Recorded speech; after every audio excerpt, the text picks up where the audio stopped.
Hi everybody, this is Coach International Master Roderick Nava, and today we're gonna talk about the game between Super Grandmaster Anish Giri and Super Grandmaster Kryzysztof Duda of Poland. So Giri, the man who only point 0.5 behind Magnus, and also the great Duda, the 2021 World Cup champion. So here, Giri played c4, English opening, and Duda played simply knight f6 develop, then knight c3, e6. Then now Giri decided to play e4, challenging on the d5 square, because here if white plays the normal setup with English, then black could play d5 here. So trying to destroy early the center, then white should play d4 to avoid the d4 advance for black, and then now bishop e7, knight f3 for example, and then d takes c4. And this is not belong to an English opening theory, it is belong to Catalan opening.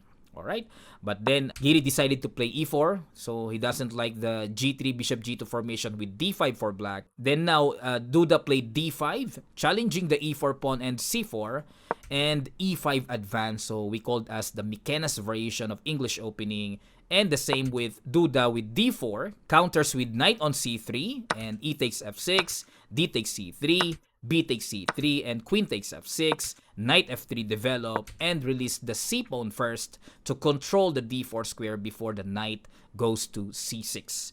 And then now Giri played interesting bishop d3 development.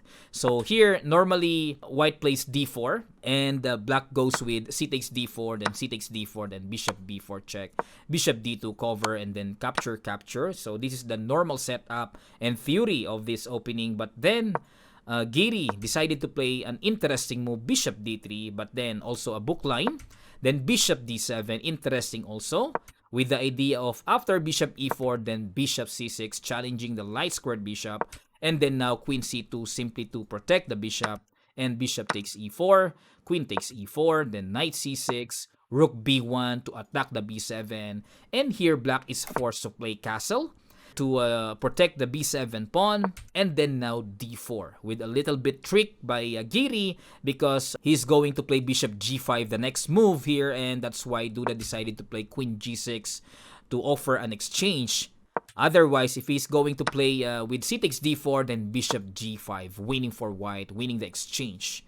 Alright, so let's go back with queen g6, and now queen takes g6, accepts the challenge, h takes g6, then bishop e3 to complete the support on d4, and then now f6 to covers the g5 square as well as the e5 square. And this f6 is the novelty in this game, because in the last game, black took the pawn with c takes d4 and also with simply develop bishop e7. Alright, so those are the theoretical moves behind this game. So I'm going to post the links in the description below for your reference. So let's go back for what has happened. And f6 was played, covering the g5, and then now king e2 to connect the rooks and simply to deliver the rook from h1 to d1, and a possible great control for the d file. Because if white is going to castle here, well, it's okay, but then there's no queens anymore to attack the white king, so there's no problem for the king e2. Alright, so g5, and Duda wants to play g4 here to kick the d4 pawn. So yeah, Giri decided to play h3 early to prevent the g4. And then now bishop e7. Then we have d takes c5. So Giri took the advantage one pawn, but as we notice, white has triple pawns and it considered as one pawn in effect. And Duda take advantage on the center. He played e5. And then now rook bd1, so challenging the rook on d file, and then knight a5, attacking the c4 pawn, and Giri decided to play knight d2 to protect the c4 pawn, and then now rook d7, simply to slide another rook to have a battery in the d file, and now rook b1, maybe Giri wants to play rook b5 to kick the knight, and Duda played a very strong move f5 in order to play f4, trapping the bishop, and Giri played f3, so that if Duda plays f4 here, then simply bishop f2, and there's no such complications for white. Rook hd8, then rook b2, extra support for the knight. Otherwise, if black will play f4 here, then bishop f2, the knight will falls on d2. So now rook d3, attacking the pawn on c3, and simply rook c2 to protect the pawn. and then bishop f6. Maybe Duda wants to play e4 here, hitting the pawn on c3, and then now Giri destroyed the coming plan with g4, attacking the f5 pawn. Then Duda simply played g6 to protect the pawn, and otherwise if black will play f takes g4, then simply h takes g4, and sooner or later the knight will control the very good square for the e4, and also attacking the pawn on g5 as well. So let's go back.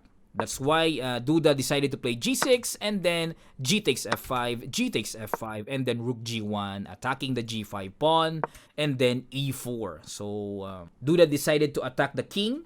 That's why he played e4, and now bishop takes g5, eliminating the strong dark squared bishop. Bishop takes g5, rook takes g5, and advance with e3.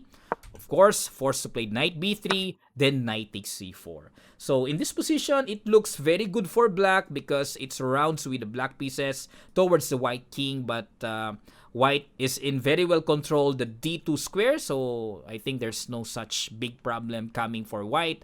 So here, Giri played f4 to get more square for the king, and knight a3 attacking the rook, then rook c1, knight b5 attacking the c3 pawn, and Giri played a very nice move, knight d4, disconnecting the support from d8 to d3.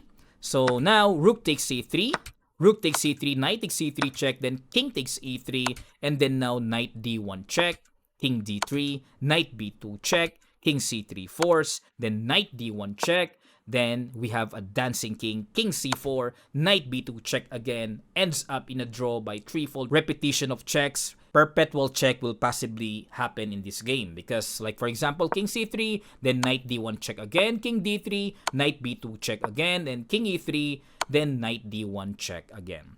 So white king will travel along those squares, c4, c3, d3, and e3, while defending the knight on d4. Otherwise, black rook will capture the knight on d4. Okay, so this is what happened in the game between Giri and Duda. I hope you learned from this game.